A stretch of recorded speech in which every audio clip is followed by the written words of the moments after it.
sponsored by 666bet.com. This is Coon Cassius Rifle TV in association with Macklin's Gym Marbella and 666bet. With me, I have got a legend of the sport, Mr. Steve Collins. How are you, sir? I'm great. I'm in top form. Thank you very much. Wonderful to hear. Let's talk about your boy who's fighting on the bill. How do you think his career's gone since he's turned pro, Steve? Was Frank Buglioni or Steve Jr.? Steve Jr. Well, first of all, he had a great career ahead of him as a professional rugby player. He just signed a contract with a club. His other clubs interested in him, and he decided one day he wants to, become a professional boxer without any amateur career, which we were kind of a bit shocked to hear. But we said, he wants to do it, let him do it. And I will say, not just because he's my son, but there's a saying, a natural-born fighter. He is a natural-born fighter. He's just come on and leaps about. He's got so much talent. He's actually surprised and shocked us all in the short time he's been in the boxing game by how much he's improved.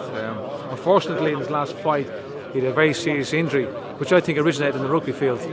So therefore, that confirmed that rugby for him is over. He's got to leave the rugby behind now, just concentrate on boxing. So he's had a good 9-10 months out of the game with the injury, but he's back now. He's been sparring with Frank Buglioni. He's on form. He's dropped all the muscle he had, which he needed for the rugby business. He's now comfortable at cruiserweight. He's dropped down to heavyweight, and it's all come together really good, for him. And obviously, Frank Buglioni's made the transition over to you guys in Dublin. How do you think he's fared while he's been out with you? Frank Buglioni was going to be a great fighter no matter where he was.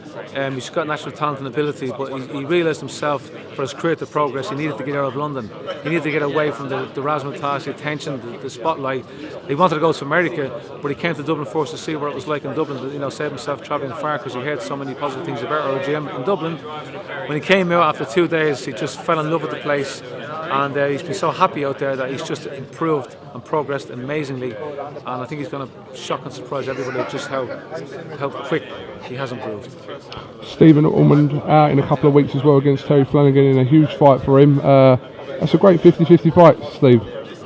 Just before that, we've got John O'Carroll. Oh, of course, sorry. I just interviewed John O'Carroll today, actually, on the prize fighter bill. Which is he's going to shock and surprise them all. He's an amazing kid, you know what I mean? I think they may have made a mistake bringing him in because he's only had 3 fights, but yes, so that's just something I'm plugging him. Stephen Ormond, Frank Buglioni is the big guy in the gym. He's the big name, but you ask anybody in our gym who's the main man. Steve Ormond is the main man. He's the one everyone looks up to and admires, and he bears our flag, and I'm really looking forward to his up and coming bout. And you can't continue to ignore him.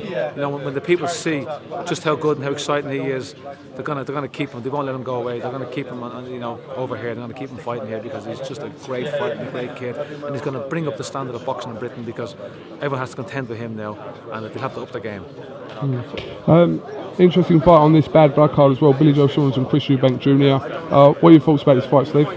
I was going with Billy Joe Saunders because of his track record, his ability, his talent. Eubank Jr. was a young kid, great talent, improving all the time, definitely a champion in the future. I kind of thought maybe it might have been a leap too much for him. Maybe he's jumping into the deep end too soon, I thought. But then the more I see of him recently, the more impressed I am of him, and I begin to realise, if Billy Joe doesn't stick to his game plan and lets Eubank Jr. Fight his fight, we could be in for a surprise and a shock. It has happened before. But in saying that, Billy Joe Saunders on his record and his experience, and he gets up for the big fights, you have to go with him. But Eubank has gone up in my estimation as a fighter. He's looking better all the time, and it's getting more exciting. And Billy Joe has got to be on his game to beat this kid because this kid is hungry and he's dangerous. There's a bit of banter on Twitter between your son and Chris Eubank Jr. This kid here, what an amazing story that would be if that ever happened. Well, it could happen. My son-in-law has come down from a heavyweight. He's a big lad. He's a fully fledged cruiserweight. Chris moved from his middleweight to cruiserweight. Chris Jr. may do it. We don't really know. They have a banter. It's actually not vindictive. It's a good banter. It's a healthy banter because they're both young professionals. They have respect for each other. They've both got dads who are successful in their career, which puts them under a lot of pressure.